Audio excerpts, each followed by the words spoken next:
Good morning, good morning, good morning. I have an interesting presentation today, and today I'm going to look at something I hope you also find it very, very interesting.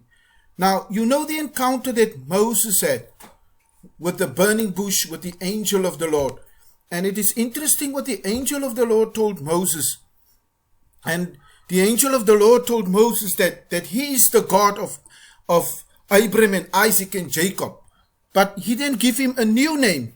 He says that his name is actually Yud-Heh-Vav-Heh, what we call Jehovah.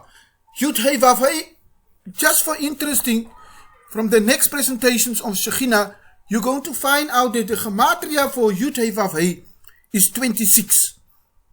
And that's interesting, that the gematria, so if you previously go through the Shekhinah presentations, you find out that this angel of the Lord that Moses encountered, right? And we know this angel of the Lord, you understand, is nothing but a representative of God. And we know that heaven is God's throne and the earth is basically God's footstool. But if you go and read Genesis chapter 2, there's an interesting statement. Genesis chapter 1, only it's Elohim, Elohim, God said, Elohim. And suddenly you hear in Genesis chapter 2, the Lord God.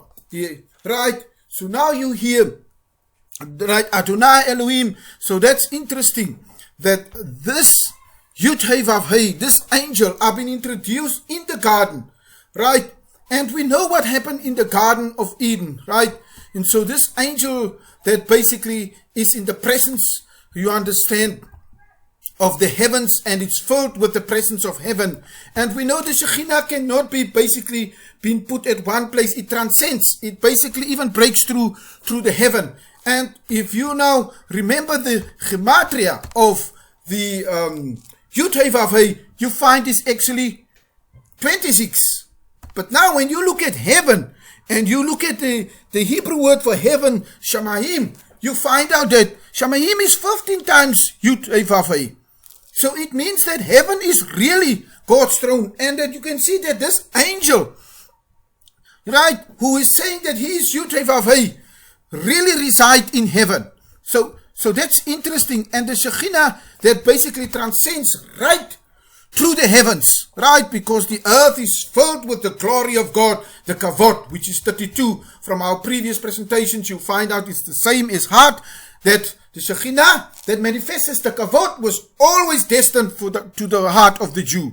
But some interesting stuff also to 26, and you can actually see which is Yud-Heh-Vav-Heh. And now which is prayer, it's 2 times 26. That's very, very interesting. And I found this one, the ladder that Jacob actually was sleeping, Sulam, is 130, and that is actually 5 times 26. So that's also interesting that ladder represents Yud-Heh-Vav-Heh. But we know what happened in heaven, right? As Paul says, through one man's disobedience, sin entered into the world. And we know what happened to Adam, right? He was basically kicked out of heaven, and they basically placed an angel with a flaming sword to guard the tree of life. Isn't that interesting? And we notice that angel that you understand that has been placed there with a flaming sword, it's actually not one angel, because clearly they say it's cherubim, and cherubim is actually plural, right? It's plural. And this is why when Moses got the idea, when they told Moses, go and make the ark of what you have actually seen in heaven. So what did Moses see?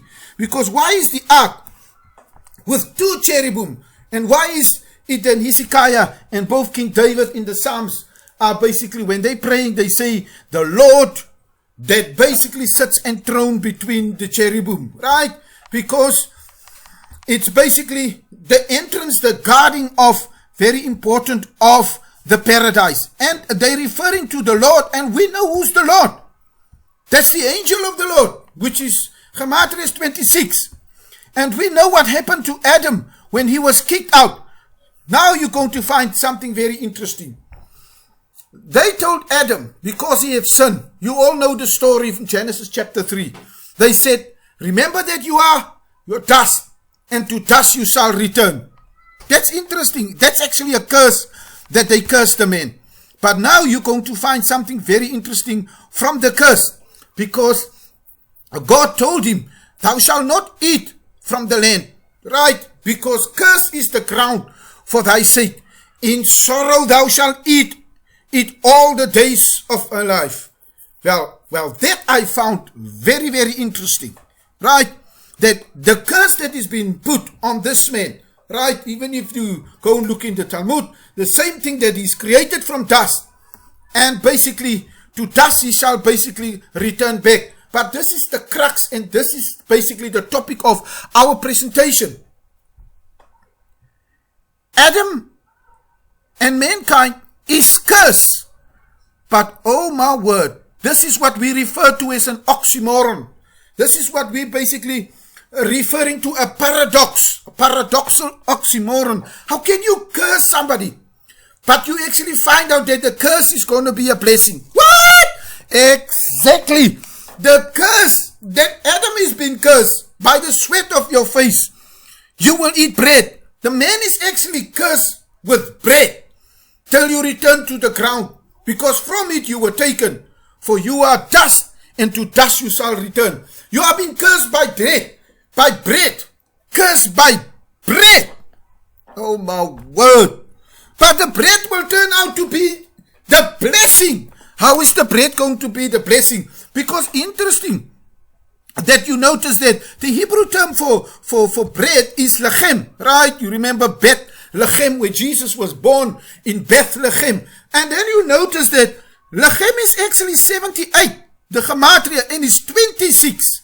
Oh my word, because Yud Hei Vav Hei is 26, 3 times bread. So how can I curse you with something that is associated with the Lord? And with the Lord there is no death, because you go to my previous presentation and you look at the Shekhinah and death, or Hamakom and death, you can see they cannot be at the same place. That's interesting. So I curse you with bread.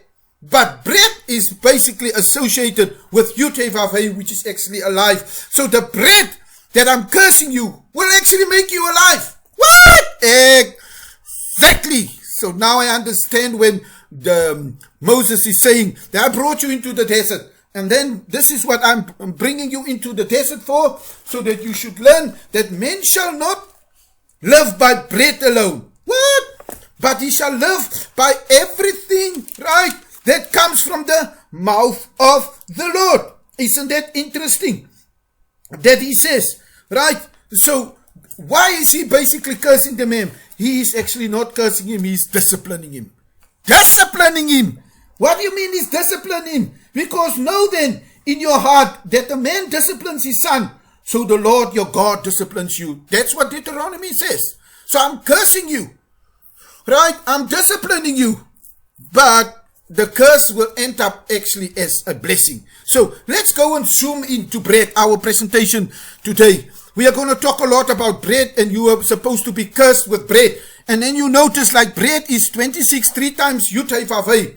Right, the Hebrew word for bread. But look at the gematria of some other words that is associated with bread. And it's astonishing, because bread, right, is also have the same gematria as malach, which is salt. And you know that when they have, in Leviticus 26, there is that salt covenant that they make. That's why when they have Shabbat, they actually even put a salt on that, right? So that basically brings you alive. Look at Chalom, which is dream. And that's, if you look at my dream presentation, you can see that's the communication between God, Yud Hei Vav Hei, and you, which means a dream has exactly the same gematria, 78. So that's the way God will basically communicate with you. If you look at Machal, which is forgive, the bread of forgiveness. Well, that's interesting that I'm cursing you with bread, but I'm actually forgiving you for the sin that you basically made by the eating of bread. What? And if you look at mercy, you actually are going to find mercy. That's interesting. Chamal, you understand? By bread, which is the same gematria as bread, which is 3 times the Yud Hei Vav Hei. So I'm cursing you with the bread, but the bread will end up basically being your blessing for you. So that's why we are saying that it's actually an interesting paradox, right? And so if you look at bread, right, you find out that bread is a covenant meal, and covenants are always made on altars.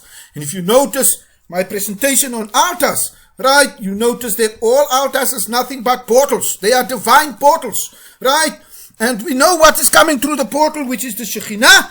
Is that interesting? And you cannot make a covenant and there is no bread on it. Can you see that?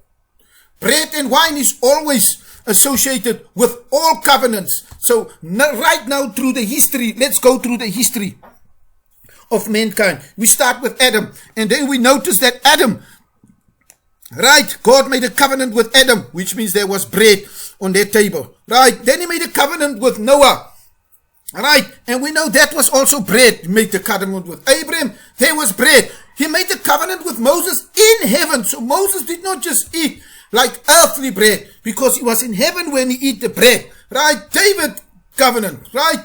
Bread. And then we find out in the Mashiach, there's going to be a new covenant where the Mashiach broke the bread. You understand? And gave it to his disciples. And even if he gave the wine, he says, take the cup of the new covenant. So you see, the covenant meal is again there. And the Mashiach, you understand, that broke the bread. You will later find out that it's the Mashiach who said, your forefathers died, when they eat manna, but anybody who eats my body, they will be alive. Mashiach basically proclaimed that he is the bread of life, right? So you have been cursed by bread, but the bread you find out is actually the Mashiach. You understand? And the bread actually will make you alive. So you notice that when the psalm is saying that God hem us in and before, meaning that God has been with us through all generations, through all eras, and through all eras, he is always associated with us with bread. And remember, the bread is 3 times Yud Hei Vav Hei. But look at the answer of the curse, and then you will be astonished. Because if you look at another man that has the same gematria as bread, and this man's name is called Lamech, and you can see Lamech also have 3 times Yud Hei Vav Hei, which is exactly the same gematria as bread. And this is interesting, that Lamech, he had a child. He called the child Noach, saying, this one shall bring us relief and comfort from our work and the grievous toil of our hands due to the ground being cursed by God. So God has cursed Adam.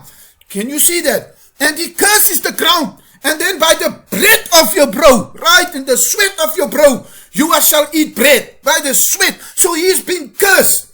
And it's interesting how he is being cursed. By Lamech. Lamech brought a solution.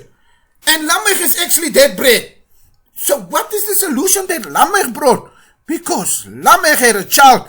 And the child is basically Noah. And if in Hebrew, and you look at Noah, hey, you find out something interesting that Noah, if you read it, right, to the other side, you can actually see it's, give the word chen, which means grace, because they said Noah actually found grace in the eyes of the Lord. And we know the story of Noah, Lamech's child, that ended up building the ark. Can you see that? And this ark was actually, you understand, save mankind. It brought the answer to mankind. But the ignorance and the stubbornness, you understand, of mankind, nobody listens. So somebody asked me years ago, you saying your God is a loving God, do you mean that he will destroy the entire earth? We don't disobey him. I said, yes, he already did it. In the times of Noah, he destroyed the entire world and only 8 people survive. Can you see that? But Lamech, which is actually the bread, which is the same gematria as bread, he actually blessed us with Noah. And you can see what Lamech do, you understand, with Noah. Because if you read the curse is saying, right, you shall eat bread from the sweat of your brow till you return to the ground, because from it you were taken. For thou will from dust to dust you shall return. And then you notice, why did Lamech, which is the same gematria as bread, called his son Noah? And notice Lamech's word, this one will bring us relief and comfort from our work and even the toil of our hands due to the ground being cursed. So Lamech's child is here to actually try and reverse the curse. Because if you continue reading in Genesis, it says, if Cain is avenged 7-fold, then Lamech will be 77-fold. Can you see that? So Lamech was actually the same gematria as that. But that's interesting because in the New Testament, Mashiach says that to Peter. Peter says, how many times and often must I actually forgive my brother? And the Lord says, 7 times, 7, right? As many as 7 times. And Jesus said to him, no. You shall not forgive that guy 7 times. You shall forgive him 70 times 7. 70 times 7. That sounds like Lamech. That Cain is avenged and Lamech is avenged 77-fold. But forgiveness is in another bread. Forgiveness is in another bread. Lamech is bread. Remember, and there is an avenge. Can you see that? Because vengeance is from God. But Lamech that is avenged, we hear clearly that the blood of the Lord Jesus Christ, it speaks a better word than the blood of Abel. Because Cain killed Abel. Can you see that? And if Cain is avenged 7-fold, Lamech 75. But we know the blood of Jesus is for forgiveness. It speaks a better word. And what word is that? That the blood of Jesus is speaking? Not revenge. Not like Lamech, who says that he will be 7-fold. No. The Lord said to Peter, you shall not forgive him 7 times. You shall forgive him 77 times. When Lamech is 77-fold. Isn't that interesting? So Jesus' blood, which is actually Jesus, who is actually the bread of life. Do you understand? We are cursed with bread. But the bread of life is bringing us forgiveness and bringing us life. Thank you for listening to the short presentation. May God bless you, and may God bless you.